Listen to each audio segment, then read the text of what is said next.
When we talk about war, most people think of soldiers, drones, artillery, and maps filled with red and blue arrows. They imagine explosions, front lines, columns of tanks.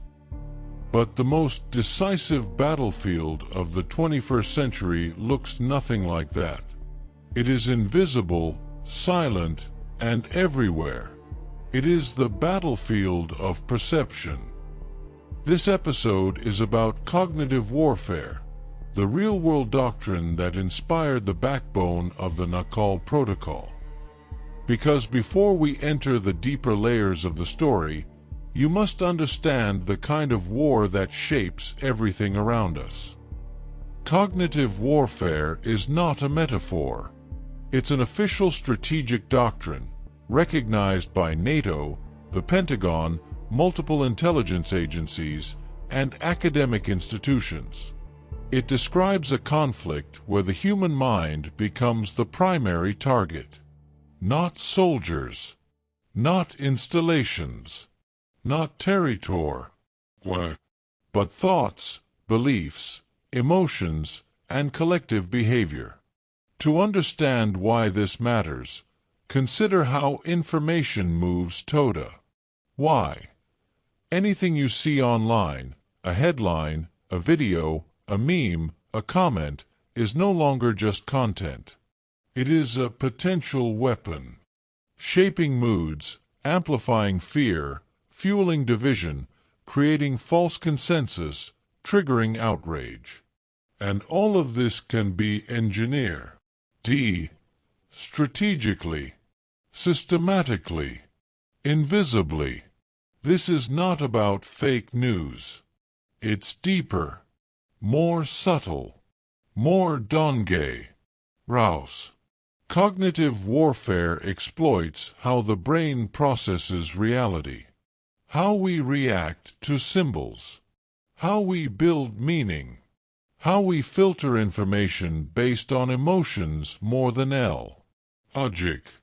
And because most people are unaware of these mechanisms, they become the perfect battlefield, unprotected, unprepared, and highly reactive. Now consider a world where this is not done by accident, but by design.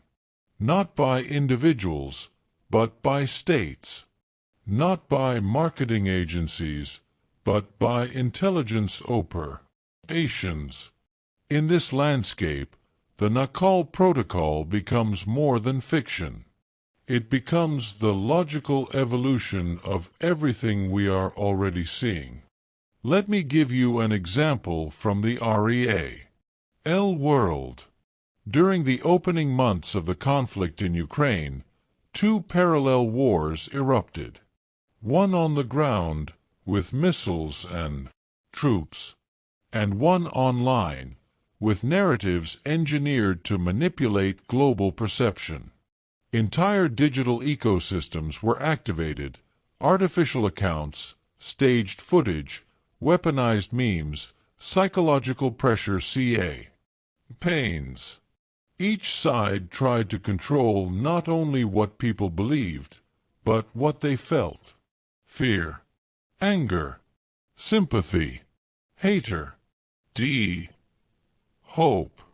In many cases, the emotional reaction was more important than the truth. This is cognitive warfare in its pure form. A struggle for the human mind. Now, here is where the story of the Naacal Protocol begins to overlap with reality. In the novel's universe, cognitive warfare has evolved into something far more advanced, a multi-layered system that doesn't just influence the mind but accesses its symbolic architecture. A system that uses ancient esoteric knowledge, modern neuroscience, and classified research to design signals capable of modifying perception directly. Subtle changes, invisible cues, encoded stimuli that bypass rational thinking. Imagine a symbol that alters the way you interpret a situation. Imagine a frequency that reduces your capacity for critical thought.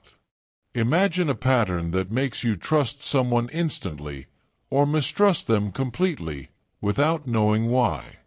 Imagine a technology that can do TS at scale.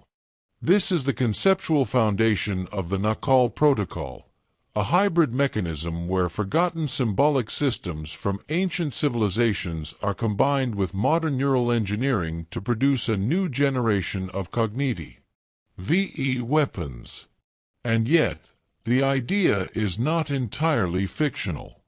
Because buried in research papers, military documents, and declassified archives, you can find hints, small, fragmented, incomplete, of programs attempting to do exactly this. The Nazis explored symbolic cognition through the ananerb. The CIA experimented with sensory manipulation during MKUltra. DARPA has studied neuroperception and the architecture of attention. Big tech companies design algorithms that shape emotional responses. And today, cognitive scientists work on mapping the brain's reaction to patterns and archetypes that are thousands of years old. The question is not whether someone could build a protocol like this. The question is whether someone is already trying. In the world of the novel, they are. In the real world, we may be closer than we think. As we continue this podcast, you will start to recognize how these fragments, ancient symbolism, neural engineering, propaganda strategy, esoteric knowledge, and modern geopolitics, form a single coherent picture. A hidden architecture connecting the past and the present, the mythical and the scientific, the visible and the invisible. This war is not fought on a map. It is fought inside perception itself. And the most dangerous weapons are the ones you never notice. In the next episode, we will explore the origins of the Naacal symbol, the key that holds together the ancient and modern dimensions of this story, and the gateway to everything that follows. If you stay with me, you will begin to see how deep this pattern goes, and why it has been hidden for so long. My name is Adelio Debenedetti, and this is my novel. Follow additional content on website www.protocollonacal.it/blog for Know the Documents, the history of my research. H for write this novel. And don't forget to follow the podcast for new episode of the Naacal Protocol.